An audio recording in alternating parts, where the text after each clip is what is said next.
think it's a great pleasure to talk to Vineet and to chat with him and to pick up his mind about what he has done. Vineet, let me start. 21 years ago is a long time. What made you venture into this area? I mean, what is the motivation to make money, to make an impact, or to do social good? Because 21 years ago, things were not the same. Like I think it is always easy to look at the hindsight and think that you started with a vision. In fact, I remember there was a meeting I was having in US, and the person kept saying, "You have a great vision," and I kept telling I don't have a vision. But if I go back when my time in Forest, I was 22 and a half years old, and I was in charge of 2,000 people in remote parts of Orissa. And I saw extreme poverty. I'm born in India, so I've seen poverty, but I did not realize that you have people who actually die out of hunger right in front of your eyes. I saw malnutrition. I saw children born right in front of my eyes with almost no blood. And this is in Odisha, and I'm talking about 96, 97. I wanted to join army, so not that I am a weak-hearted guy or I'm somebody who actually but I understood that there is extreme poverty, the kind of poverty that we don't see in cities. But I also actually realized that everybody I met, and because I mean, all of us come from a socialist background, we are told rich people are bad. But funnily, every poor person I asked, what do you want to be? And they all wanted to be rich. So I found it extremely contradictory. I mean, why would poor want to be rich if poor are good and rich are bad? They all wanted to be bad. And then I moved to IIM Ahmedabad and spent some time in Gujarat, and I got introduced to entrepreneurship. Of course, a large amount of that entrepreneurship was to make more money. But then I realized that there is a lot of opportunities being created there, and each entrepreneur was creating jobs and livelihoods, and a lot of them were doing it in very remote rural areas. I was running a government incubator, probably the first incubator this country has seen. It was Keshubhai Patel's idea, and I was just happened to be the CEO of that entity. While doing that, I actually realized that Indians carry at least a dozen ideas in their back pocket. So if you ask any Indian how to change things, you will get not 1, 10 ideas. Ideas are cheap. Money to make those ideas, execute on those ideas was just not available. And so I went to my board, and my board was a very powerful board, and I actually said, listen guys, ideas are cheap, money is expensive, can you give me money? And I knew Gujarat government is very rich. I was told, Vineet, you are a good guy, you are doing good work, can you please keep doing what you have been told to do?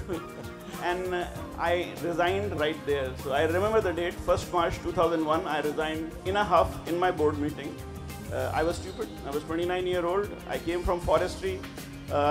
My salary was 17,500 rupees, but I was stupid enough to resign.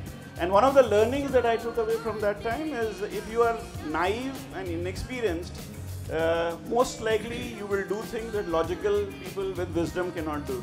So it was not vision, it was simply a desire to do something that others were not willing to listen to. Vineet, you said that you asked your board for money and they asked you to keep doing what you're doing. How did you raise the first tranche of money, and how did you sell the idea to investors? I mean, was the idea about social good or the idea about ROI? How did you marry these two concepts? Because 20 years ago, it was indeed a bit strange. But to be honest, I did not know ROI. So it was easy for me, and I actually just simply did not know. So my first question was where do you find rich people? So this is the question I asked Vishnu Varshney, who was on my board, was the founder of probably India's first venture fund. And I asked him, so where do you find rich people? And he said, oh man, very difficult. Ahmedabad mein koi nahi milega. Go to Bombay or go to Delhi. Ask the government in Delhi or go to Bombay. So I did a toss and fell toward Bombay. So I took my Maruti 800, drove to Bombay, and that's how I landed up in Bombay and lived in Kandivali for the last 20 years. But once I reached here and I started looking for people, then there's a gentleman in the crowd, Praveen Gandhi. There's another gentleman, Arun Dias. These are the people who actually literally picked me out of nowhere. Praveen Gandhi was probably one of the most inspiring entrepreneur plus an investor at that time. Arun Dias, and then Anant Nageshwaran, who happens to be the current chief economic advisor. So Google had a ride, and I used to send random mails to everybody, and Anant was one of those rare guys who called me from Singapore and said, you seriously will return this money? I said, yeah, you give me money, I'll give it to people and they will return it to me, I'll return it to you. So he said, come to Singapore. I had never traveled out of India. So I said, I don't have money to fly to Singapore. Anant sent me a to and fro Air India ticket. Then I said, I can come there, but where will I stay? I don't have money to pay for the hotel. Ramya heard me, his wife, and said, okay, he will stay with us. And so he hosted me at his home, and then I met some 100 people, Sanjeev Sanyal, all these guys were there. They were all young bankers. And that room, Jayesh Parekh, that room committed $100,000. Wow. They just did not know how will I take it, in a sack, in what way.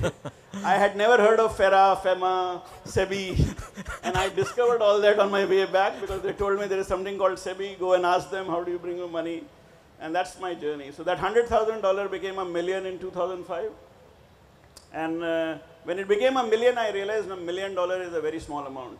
My life's ambition was to reach $1 million because I thought I'll change the world once I reach $1 million. And then when you got the money, how did you go about investing? I mean, what did you look for when you made the investment with the money? Because you just now said that you promised to give the money back to people, right? It's not a grant. Yeah. So the first thing I remember, I actually met a 60-year-old person who had, along with him was a 70-year-old person. And between the two, they have actually said that the stove burner, and this is 2000, so there was a lot of use of stoves.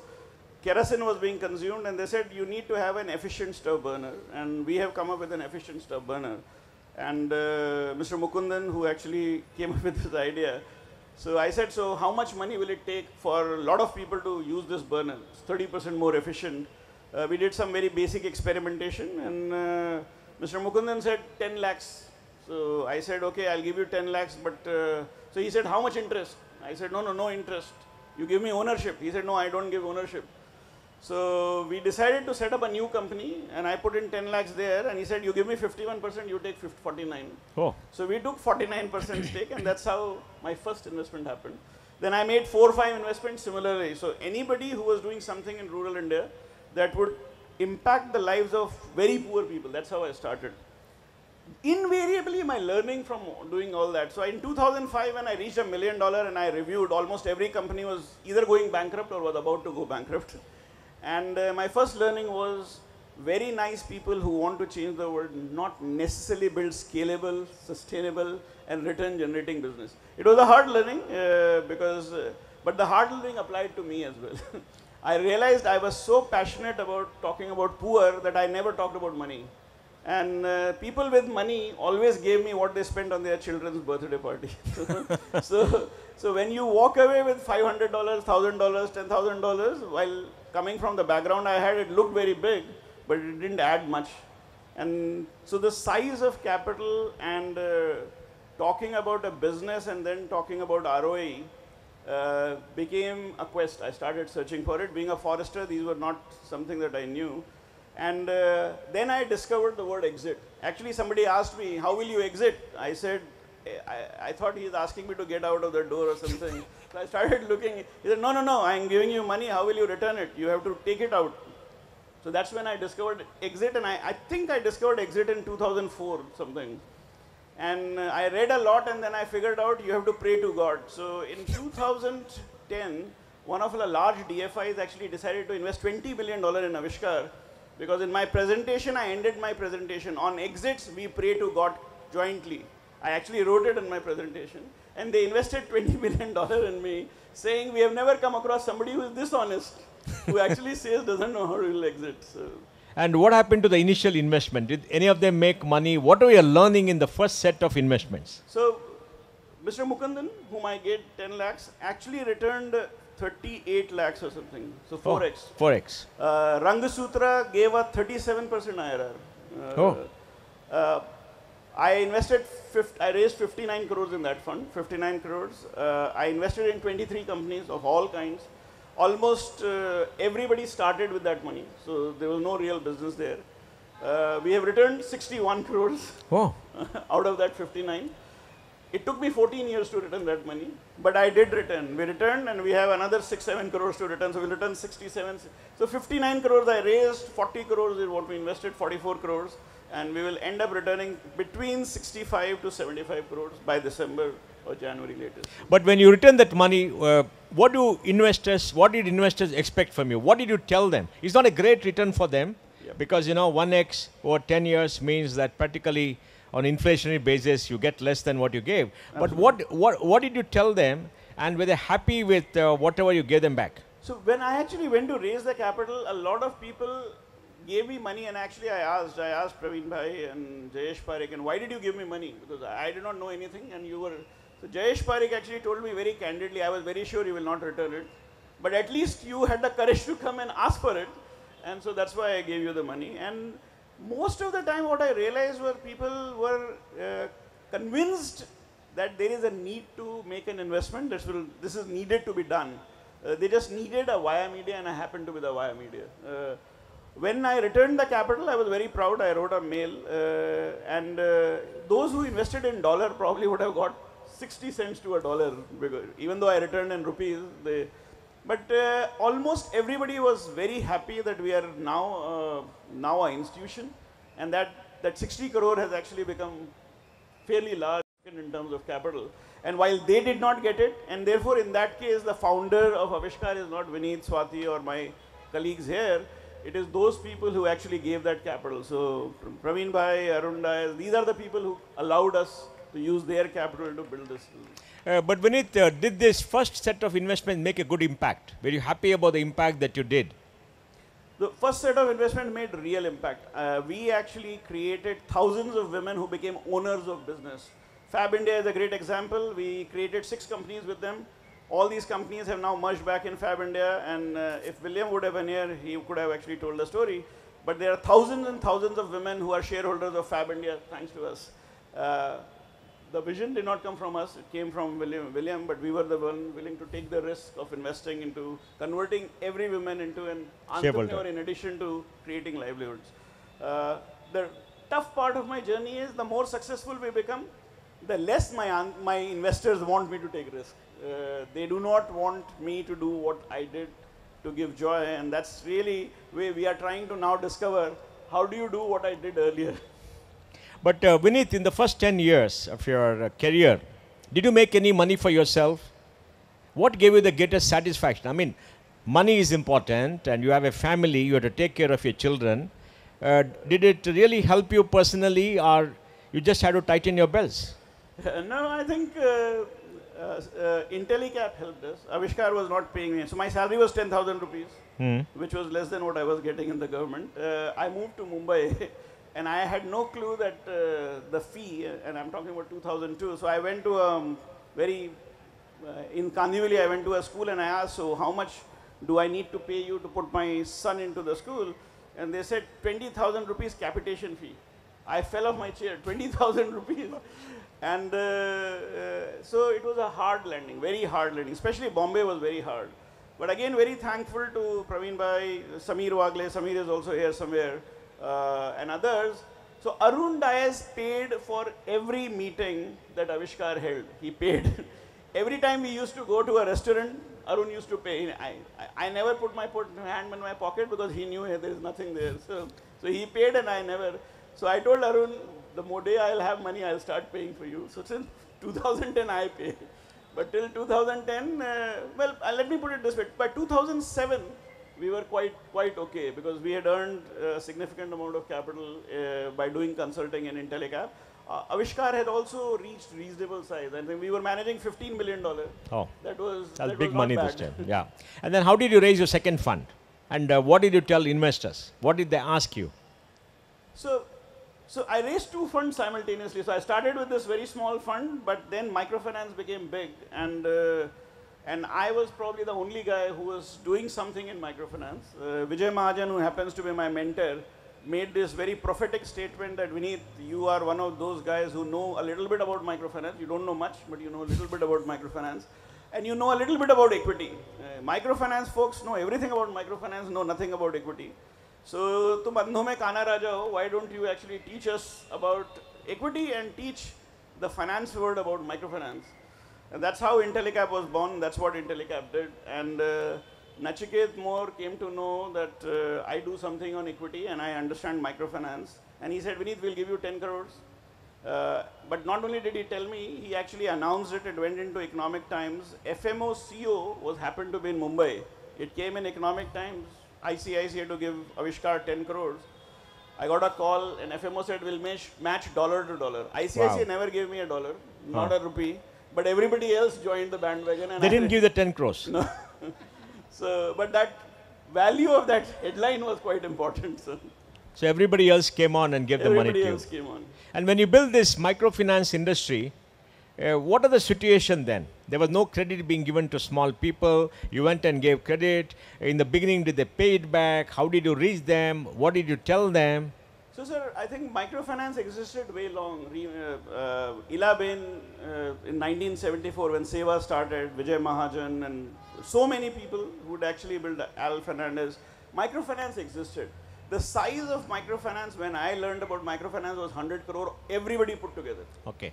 100 crore, everybody put together. The problem was money. Nobody wanted to lend to microfinance because nobody believed this is worth lending. And I think the role that we played was not necessarily doing microfinance, but converting microfinance in an asset class worth trusting, worth investing. And therefore, I mean, we became the first investor in everything from SKS, Share, Basics, Equitas, Utkarsh, Suryoday, Belstar, Credit Grameen. The first check is all Aavishkaar. And then that check led to banks actually started lending. And today we are talking about $45 billion industry. And I'm talking about without Arohan, which we actually bought much later. Okay. And then we come to the second decade of your career. How did you reach 1.2 billion? I mean, you know, 1.2 billion is a lot of money, especially in impact in India, may not be overseas, but you got some very good investors. You went overseas, you went to Africa. And what kind of investment thesis did you make to get big money into your funds? So I think finally what I could realize is that if you can tell people that you can deliver impact, you are honest and transparent, and you can tell them what you are doing on the ground, people are willing to understand and see the difference that you are making and trust you. I think the most important word is trust and credibility. The first 10 years built trust and credibility. The second decade I realized that I have been very entrepreneurial in my investing. I also realized that I want to be more entrepreneurial. Giving money to somebody, Vishnu Varshne taught me a lesson. He said, Vineet, in venture capital, you are God. There is a God and dog theory. You are God till the time you sign the check. Post you sign the check, you become a dog. And he also said, you are a dog that can only bark, can't bite. So I learned that, and I actually experienced that by 2010, and I wanted to be more entrepreneurial. There was a microfinance institution called Arohan, which was pretty much going bankrupt, and we had an opportunity to actually buy it. Every penny that we had earned from 2001 to 2012, we decided to put it to buy it. So I still remember, Anurag was repeating it, 12.87 crores. We put to buy it. And this 12.87 crores and a portfolio of 28 crores. We bought this company and we have made it 5,000 crores in 7 years. 8 Wow, years. wow.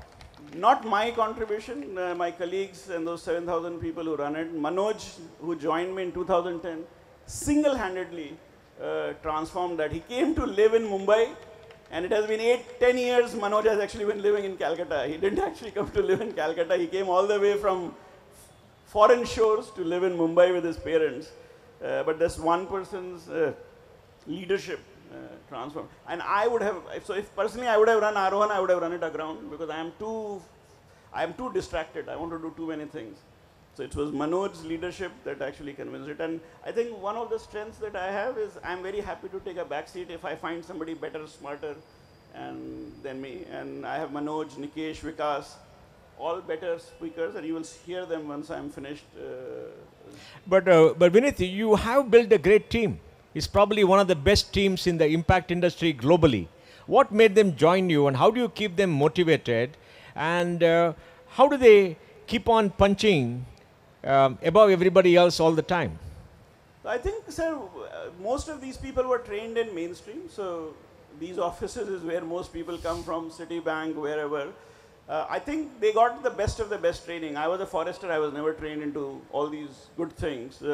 But what I realized is if somebody wants to join you, discourage them to join you. So every person who has joined me, I convince them not to join or try not to join. So Anurag, when he was trying to join me, I was trying to tell him not join, don't join us, we will not pay you salary. One thing that I realized is I can never pay a high salary. So I tell people I'll not pay you anything. And if still the person joins me, then that person's problem, not mine.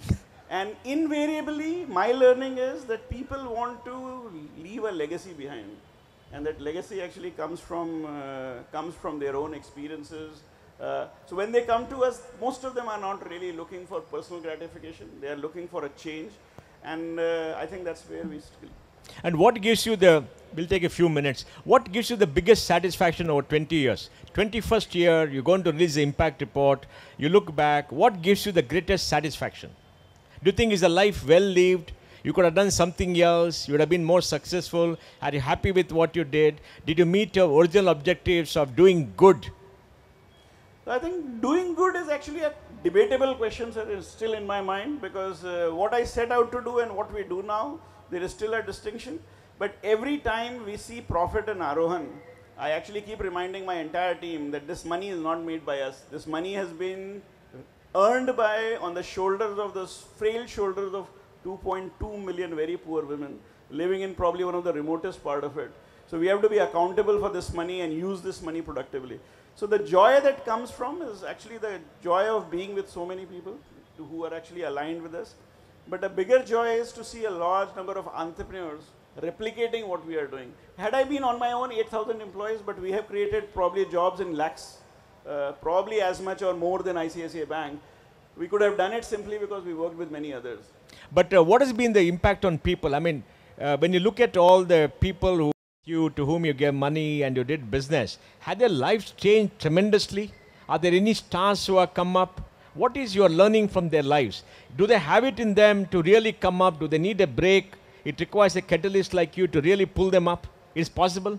So, sir, my learning is that the success ratio that we have seen on the ground is better than what Silicon Valley delivers. Oh. Aavishkaar is a Stanford case study. When you invest in poor, the chances of them actually coming out of poverty and being successful and create jobs for others is definitely higher than what venture capital industry has delivered worldwide. So if anybody wants to be a venture capitalist, try to invest in poor people. You will deliver better results for yourself and for them than probably you will do by investing into a very high profile, highly educated entrepreneur.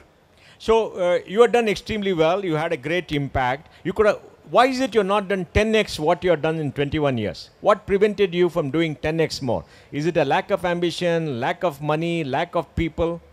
So India is very complex, sir. There are so many things that you are fighting beyond yourself. My fund was giving 166% IRR in the first 3 years. My second fund was 166% IRR in 2010. Then Andhra Pradesh government decided to wipe out my entire IRR. So it became 1% on 18th October 2010 from 166%. We would have been better performing than Sequoia and Excel had that event not happened. So when you are working with poor, my personal learning is that you work for impact for yourself. Everything else is part and parcel of life. You will go up and down, but impact is for yourself because the government will punish you, people will punish you, and the environment will punish you for working with the poor because poor at the end of it is part of political economy and you have to simply accept it. And what are the future? In the next 5 years, what do you hope to achieve? So next 10 years, we generally work on a decadal shift. So we went from $2,100 to 27 million in the first 10, 27 million to 1.2 billion next. And so 2030, our plan is to hit 1 lakh crore. 1 lakh crore in AUM? 1 lakh crore in AUM. For the fund or for all your NBFCs? Everything put together. Everything put together. 1 lakh crore is the plan, and we have done very badly in the first 2 years. COVID did not allow us to do anything. So we were 1.2 billion in 2020, we are 1.2 billion in 2022, end of 2022. But I think we have 8 years in front of us, and I think 8 years is good enough to do the catch. And reach 100 million people? Yes, we are around 13 million. No, so 100 million we have already reached. But 100 million we have reached through many different ways. But I don't ever put any target on impact. I think the more we can do, the better it is. But I think there is something called a deep impact. And that is what I actually quest for. My quest for is, can you do deeper impact than the shallow impact that we have been doing? And that actually is another quest along with this 1 lakh crore. And what has been your greatest disappointment or big failure, which you can imagine, or something you would have done very differently if you had not done it the way you did? It will be very difficult, sir. I think my biggest disappointment is that I actually raised $8.3 million in 2007 in Intellicap and put it in the fixed deposit for 5 years. The investor kept asking me to spend it, and I said I didn't want to spend it. I was so shit scared to spend it. So 2007 till 2012, we did not touch the money. I think with some more experience, I would have probably used this capital, attracted more talent, and actually probably leapfrogged some of the things that we missed out on doing. Vineet, my last question, from your life's learning and the way your work, starting with nothing, a forester, getting into finance, getting into fund management, that to the hardest work of impact, raising money, coming to Bombay, is like the Diwar movie, right? Where they come from nowhere and come here and, you know, you really do well, whichever way, but you did the right way. What is your message to young people who are listening to you? What are the 5 principles you want to tell them to grow their career in their lives? So I think the first thing is don't really think about yourself, because that's the easiest thing to do. When you think about yourself, chances of you succeeding becomes limited to what you can do as an individual. Try to, I mean, most of you have probably read physics.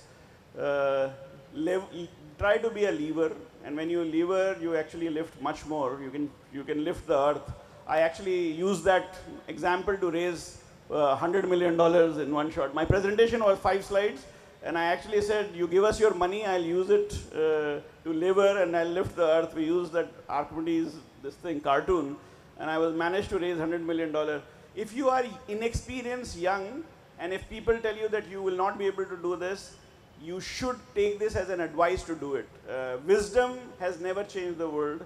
Naviate, stupidity, and youth always change the world. So the only advice to you is follow your heart, don't hear to your head, and surely don't hear to people with white hair. My hair has gone all white, sir. Vineet is a fantastic story, a role model for everybody. Congratulations and wish you all the best.